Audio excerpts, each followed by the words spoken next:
તો હા, પણ આપણે હું વિનંતી કરું પુનાની સાહેબને કે તેઓ સ્ટેજ ઉપર પધારે અને હવે પછીના સેશનનું હેન્ડલિંગ એમ કહીએ અથવા તો હવેનું પૂરું સેશન એ પુનાની સાહેબ અને આપણી પાસે તો અને શ્રી નીરવભાઈ પટેલ એમને મારી વિનંતી છે કે સ્ટેજ ઉપર પધારે.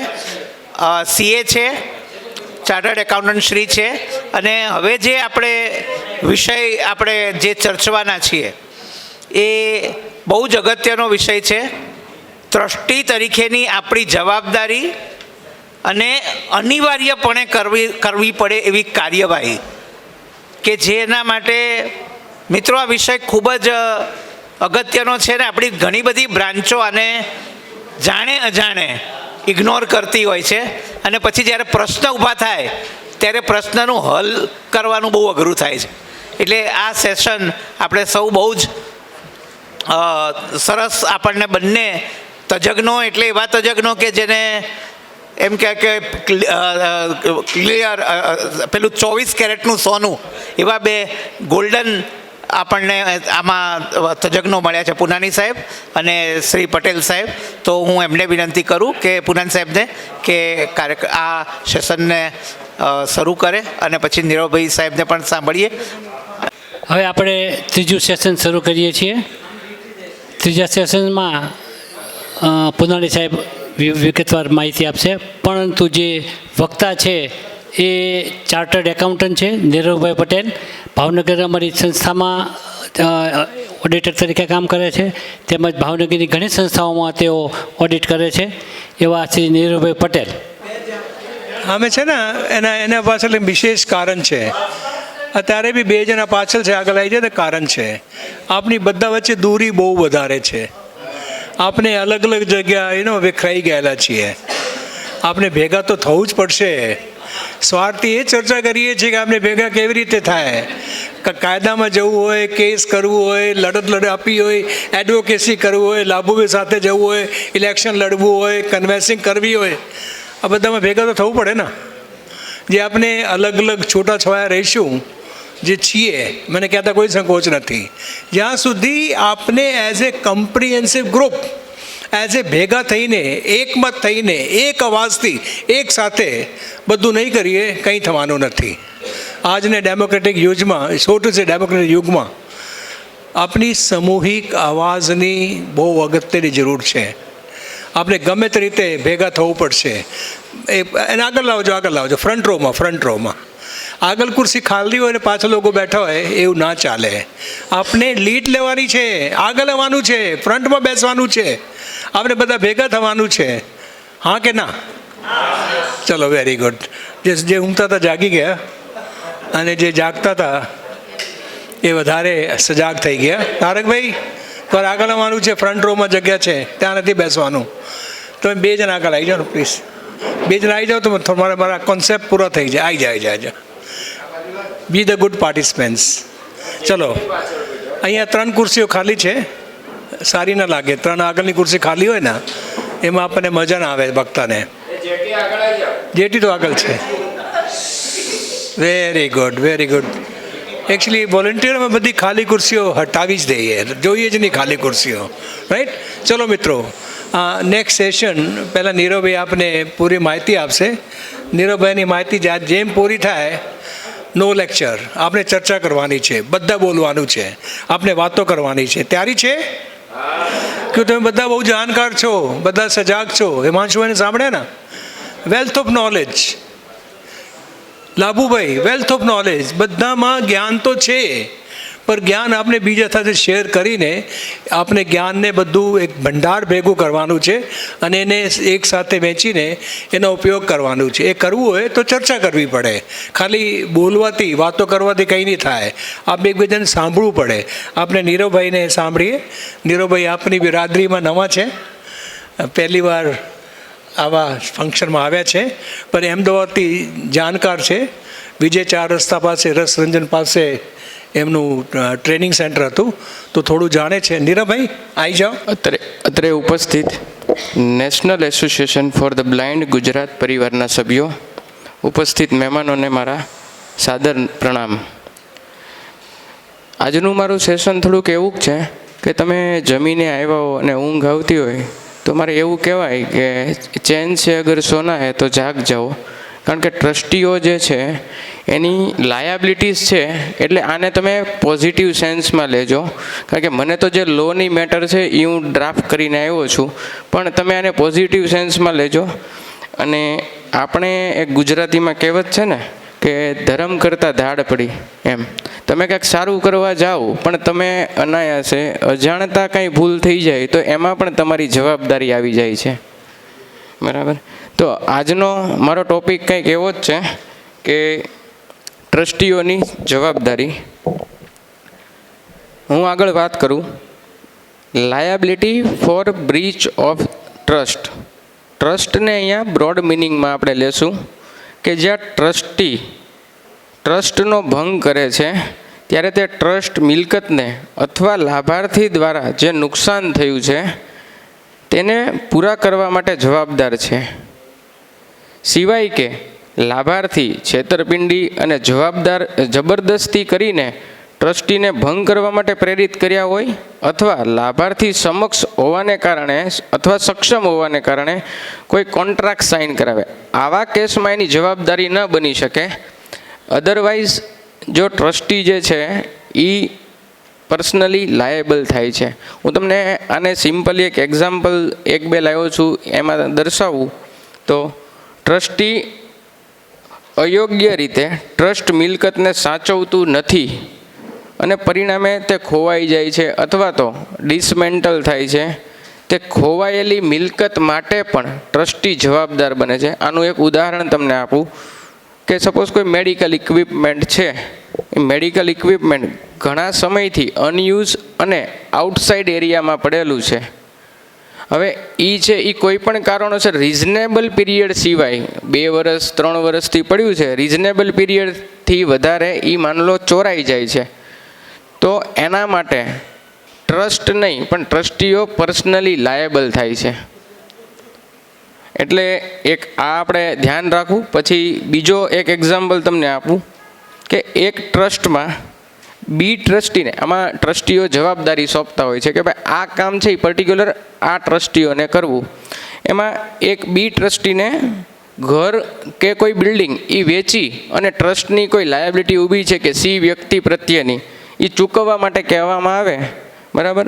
બી છે એ ઘણા લાંબા સમય સુધી આ પ્રોપર્ટી સેલ ન કરે અને એની અવગણના કરે, જેનાથી એ બિલ્ડિંગ અથવા ઘરની પરિસ્થિતિ એ રિડ્યુસ થાય અને એની કિંમત છે એ ઘટી જાય. તો આવા કેસમાં જો બજાર કિંમત ઘટી જાય ને તો બીને નુકસાન જે થયું, બી સીને જે નુકસાન થયું એના માટે જવાબદાર બી ટ્રસ્ટી બને છે. આ લોઝમાં છે. એટલે પછી હજી એક હું પોઈન્ટ આગળ વધારું.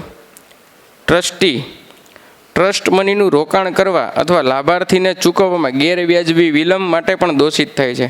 કે માની લો કે ટ્રસ્ટમાં કોઈ ટેમ્પરરી ફંડના અભાવે કોઈ ટેમ્પરરી લોન લીધેલી છે કે જેનામાં એવું લખેલું છે કે 1 વર્ષમાં અમે ચૂકવણું કરી આપશું. જો એ ચૂકવણું ટાઈમસર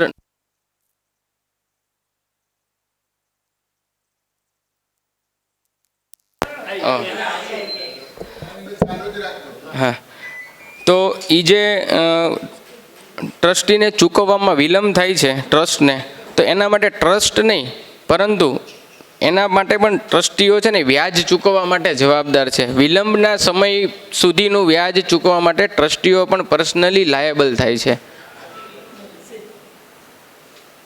ટ્રસ્ટી સિક્યોરિટીઝમાં ટ્રસ્ટ મનીનું રોકાણ કરવાને બદલે તે પૈસા પોતાના હાથમાં રાખે છે. આપણે એક બેલેન્સ શીટમાં શબ્દ આવે છે કે cash on hand with trustee. એ કેશ ઓન હેન્ડ વિથ ટ્રસ્ટીનું સમયાંતરે આપણે ચેક કરવું જોઈએ કે જો એમાં બહુ મોટી અમાઉન્ટ હોય તો એનો મતલબ એવો થાય છે કે એ ફંડ ટ્રસ્ટીઓના હાથમાં છે. સપોઝ સે ફોર એક્ઝામ્પલ 10 લાખ છે, 15 લાખ છે, તો એ ટ્રસ્ટીઓના હાથમાં ફંડ છે એવું સાબિત થાય છે. હવે એ અનરિઝનેબલ પીરિયડ સુધી લાંબા સમય સુધી રહે તો એના પર પણ ટેક્સ લાયબિલિટી અને ટ્રસ્ટીઓની પર્સનલ જવાબદારી આવી શકે છે. તો એના માટે થઈને આપણી ફંડ ડિપોઝિટ કરાવી, એફડી કરાવી, એનું યોગ્ય જે છે ઇન્વેસ્ટમેન્ટ કરવું જોઈએ. સેકન્ડ પોઈન્ટ મારો છે કે no set of allowed to trustee. આ એક મુદ્દો છે, પણ એ ખાસ જોવા જેવો એવું કે ટ્રસ્ટ મિલકતનો કોઈ એક ભાગ સંબંધમાં બ્રીચ થવાને કારણે કોઈ લોસ થયો, ટ્રસ્ટીઓને કોઈ એક બ્રીચ થવાને કારણે એક ભાગમાં લોસ થયો અને એક ભાગમાં પ્રોફિટ થયો, તો ટ્રસ્ટીઓ એવું ન કહી શકે કે પહેલાંનો પ્રોફિટ વધારે છે અને આમનો લોસ ઓછો છે, તો એ સેટઓફથી ઓવરઓલ તમે પ્રોફિટ જ કરાવી આપ્યો ને. એક એક્ઝામ્પલથી સમજાવું કે ટ્રસ્ટમાંથી 2 પ્રોપર્ટી સેલ કરવા માટે મૂકવામાં આવેલી, ચેરિટી કમિશનરની પરવાનગી લીધા પછી એ મૂકવામાં આવી, એને અનરિઝનેબલ પીરિયડ સુધી નો સેલ કરો એટલે બ્રીચ થયો, અને બ્રીચ પછી તમે સેલ કરો ત્યારે એક પ્રોપર્ટીનું ડિવેલ્યુએશન થઈને 10 લાખનો લોસ આવ્યો છો અને બીજી પ્રોપર્ટીમાં તમે 20 લાખનો પ્રોફિટ કરાવી આપ્યો. તો એમાં એવું ન કહી શકાય કે પહેલો પ્રોફિટ 20 લાખનો છે અને મારીથી એક પ્રોપર્ટીમાં 10 લાખનો લોસ થયો છે, તો મેં ઓવરઓલ તો નેટ પ્રોફિટ જ કર્યો. આ સેટ ઓફ એ ટ્રસ્ટી કરી શકે નહીં. આ એક હાલો સેવરલ લાયબિલિટીઝ ઓફ કો ટ્રસ્ટી, બરાબર. જ્યાં સહ-ટ્રસ્ટીઓ સંયુક્તપણે વિશ્વાસનો ભંગ કરે તો દરેક આવા ભંગ દ્વારા થતા નુકસાન માટે ટ્રસ્ટીઓ જવાબદાર રહે છે.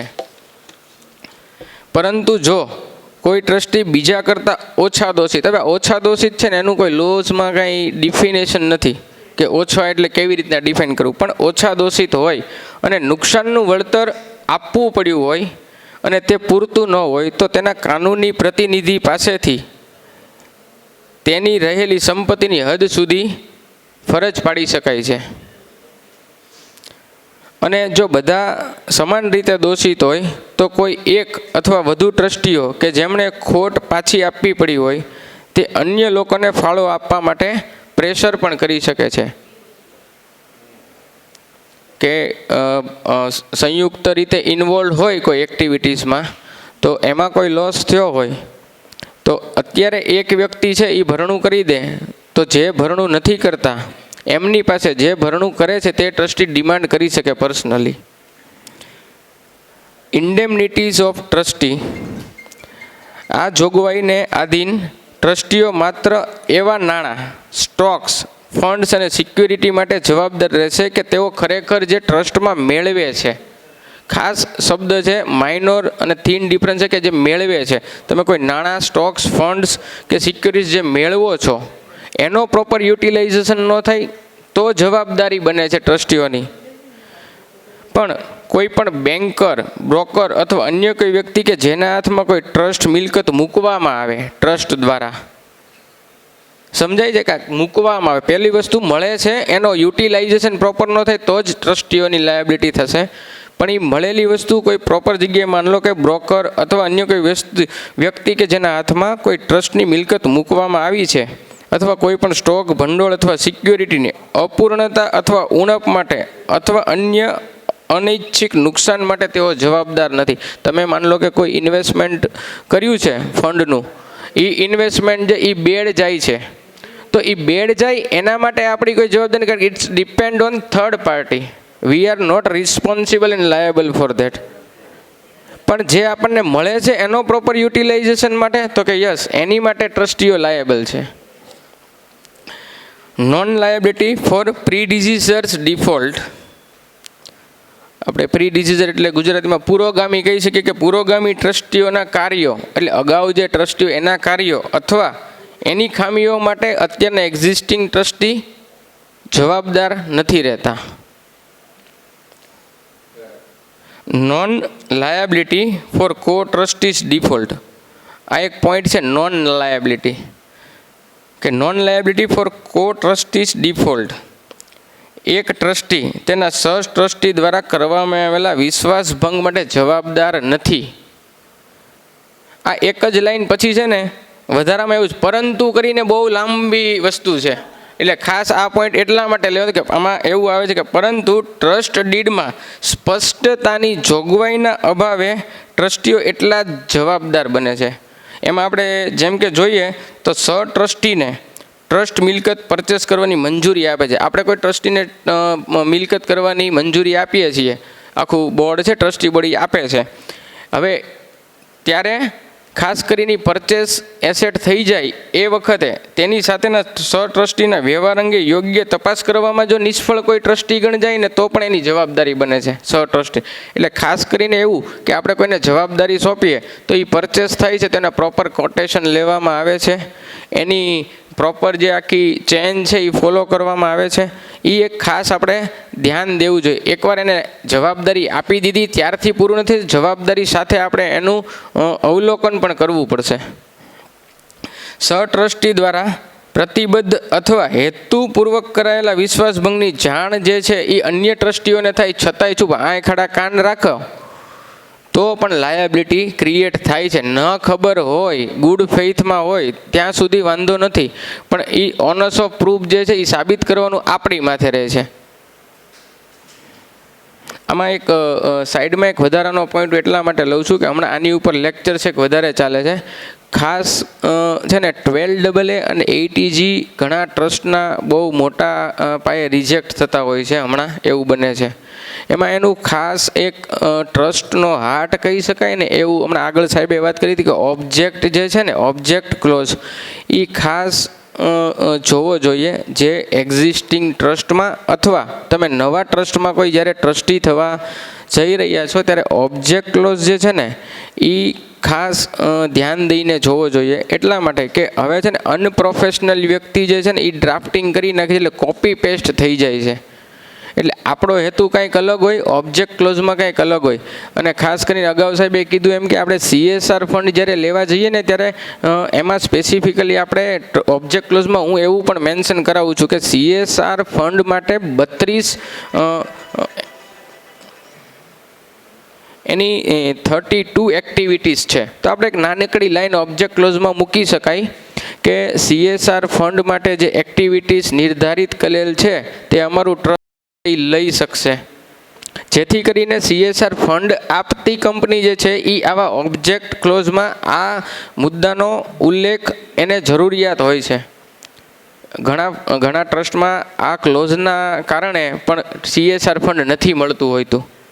એટલા માટે વચ્ચેથી એક મેં પોઈન્ટ આના માટે લીધો. હવે non liability for co trustees default જે છે એમાં આપણે પૂરું કર્યું. હવે non liability for trustee paying without notice of transfer by beneficiary.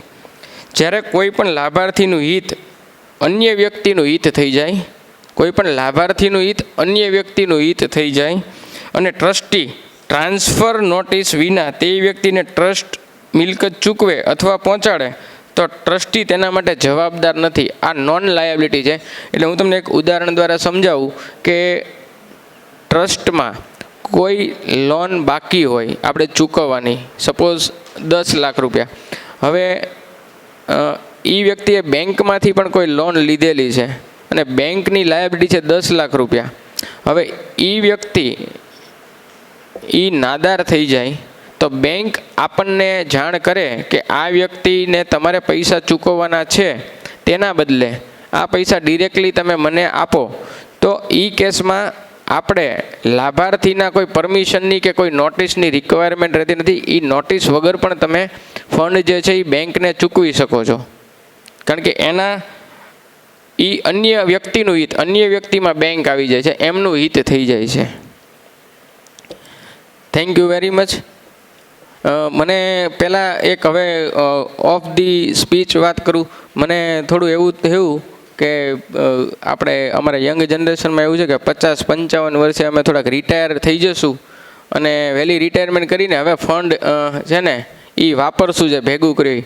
પણ આજે તમે બધા જ વડીલોને જોતાં મને એવું લાગે છે કે આટલી ઉંમરે જો તમે કામ કરશો તો મારે હવે એવું લાગે છે કે કન્ટિન્યુ જ રહેવું પડશે એમ. Thank you very much. એટલે ધીરુભાઈની વાત સાંભળીને લાગે છે કે આપણે ટ્રસ્ટી બનવું બહુ જોખમ છે. એકચ્યુઅલી એની વાત સાચી છે.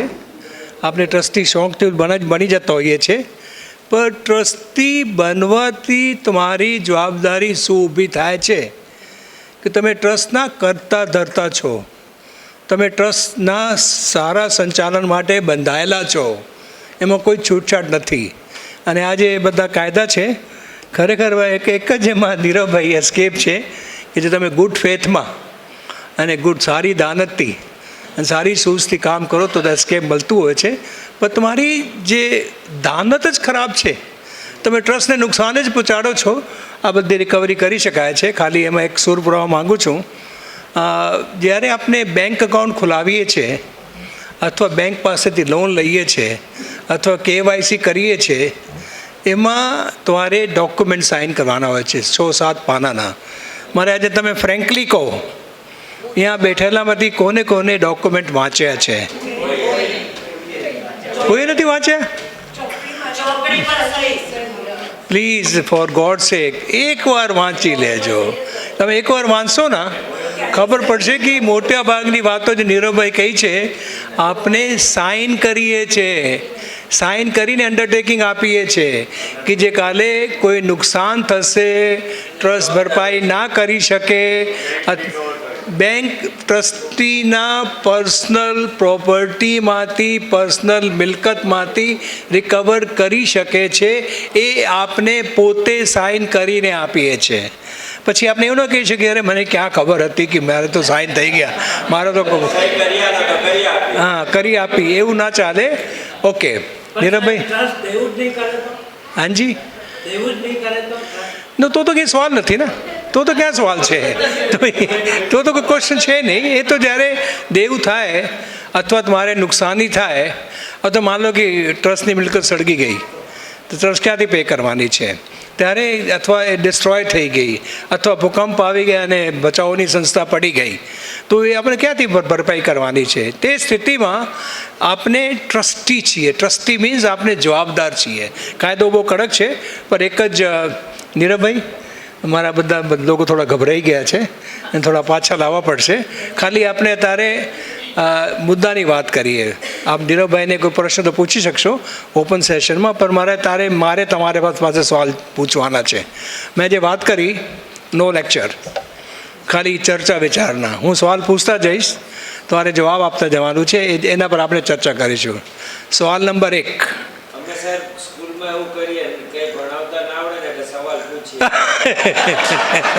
અત્યારે ઊંધું છે.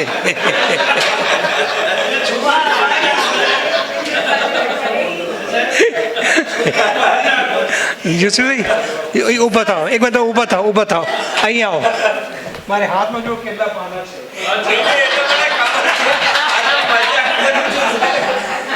ઓકે, અત્યારે યુસુફભાઈની ઊંઘ ખરાબ, સોરી, જે લોકો ઊંઘે છે એની ઊંઘ ખરાબ કરીએ.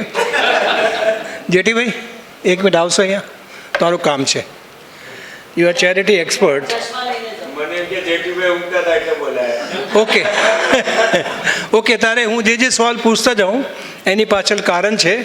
નીરવભાઈ બી આપણને મદદ કરશે. તમારે સાચો જવાબ આપવાના છે. એક ક્લોઝ કેમેરામાં વાત થઈ રહી છે, આપણે બધા ઘરના છીએ, કોઈ બહારના નથી.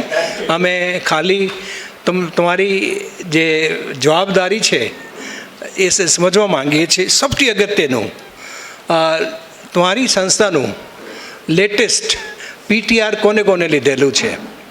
એ જે કોપી હોય છે કેટલા જૂના છે? 1 વર્ષ, 2 વર્ષ, 3 હાથ ઉપર ગયા? તમારી પાસે છે? હાજી, ઓકે, અચ્છા, ઓકે. આપણે 2024માં વાત કરી રહ્યા છે. 2023 સુધી PTRની કોપી કોને લીધી છે? 1, 2, 3. પ્લીઝ ફોર ગોડ સેક તમારે કોપી લઈ લેવી પડે. એના કારણ છે કે જે PTRની કોપી છે, જેઠીભાઈ અહીંયા આવો, અને શું કોપીનો મતલબ શું હોય છે એકવાર કહી દો.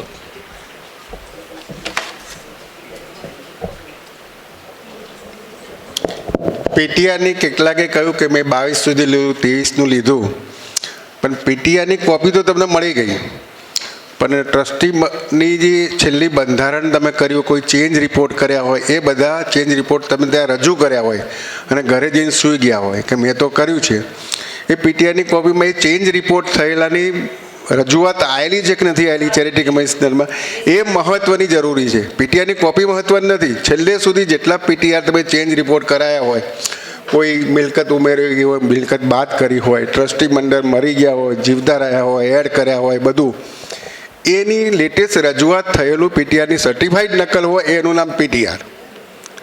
પીટીઆર લાઈન તમે ઘરે મૂકી દો, ફાઇલ કરો, એ ઇમ્પોર્ટન્ટ નથી. એટલે એવા પીટીઆર જેની પાસે હોય જ સાચા કહેવાય, એ સિવાય નહીં. જો એક નો નો નો નો નો બિલકુલ આપે છે. અત્યારે આપ બંધાયેલા છે, તમને પીટીઆર આપવા માટે કમિશનર બંધાયેલા છે. તમે ડિમાન્ડ કરી શકો છો. ફીસ પે કરવાની હોય છે 24 કલાકમાં એક વખત. ઓકે ઓકે ઓકે ઓકે ચલો.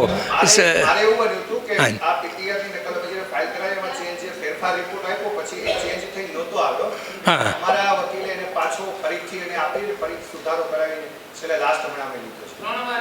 ચલો, એક સંસ્થા તો છે, બીજી સંસ્થા છે NAB આનંદ બ્રાન્ચ. ક્યાં છે ચંદ્રકાંત? એક મિનિટ આવતો. જો પહેલી વાર ચંદ્રકાંત આપણે ફ્રેન્કલી વાત કરીએ છીએ, અહીંયા આવી જાઓ તમે. આપણે પહેલી વાર જ્યારે નવી સંસ્થા કમિટી બદલાઈ, કહેતા કોઈ સંકોચ નથી, તમે મને કોટ કરી શકો છો. હું જે બોલવાના છું ઓન રેકોર્ડ બોલવાના છું. પહેલી વાર ખબર પડી કે 15 વર્ષમાં આ શાખાએ ચેન્જ રિપોર્ટ મંજૂર કરાવી નથી. 15 વર્ષ. તમારે બધે મને હાથ ઊંચા કરીને કોઈ કોને ચેન્જ રિપોર્ટ મંજૂર કરાવી છે ગયા 2 વર્ષમાં? ચલો મને કહો, કોની ચેન્જ રિપોર્ટ મંજૂર થઈ ગઈ છે? ઓકે, 1 2 3 4 5. તમે કહો શું સ્થિતિ હતી? કોઈ 5 જણાની થઈ ચેન્જ રિપોર્ટ. નો 2005 નહીં, રિપોર્ટ ફાઇલ કરીને એને લીડ કરીને મુદ્દત લઈને એને પ્રોસીડ કરીને પીટીઆરની કોપી લેવાની છે. એ તમે પ્લીઝ કરી દો. નંબર 1. નંબર 2, આપણે જોઈ લો કે દર વર્ષે ઇન્કમટેક્સના રિટર્ન્સ ફાઇલ થાય છે કે નહીં. એક દાખલા આપું છું. એક સંસ્થાની સાથે હું સંકળાયેલા છું, ખાલી એ લોકોની સાથે મુલાકાત થાય છે. ખબર પડી કે 3 વર્ષથી એ લોકો કોઈ રિટર્ન ફાઇલ કર્યા જ નથી.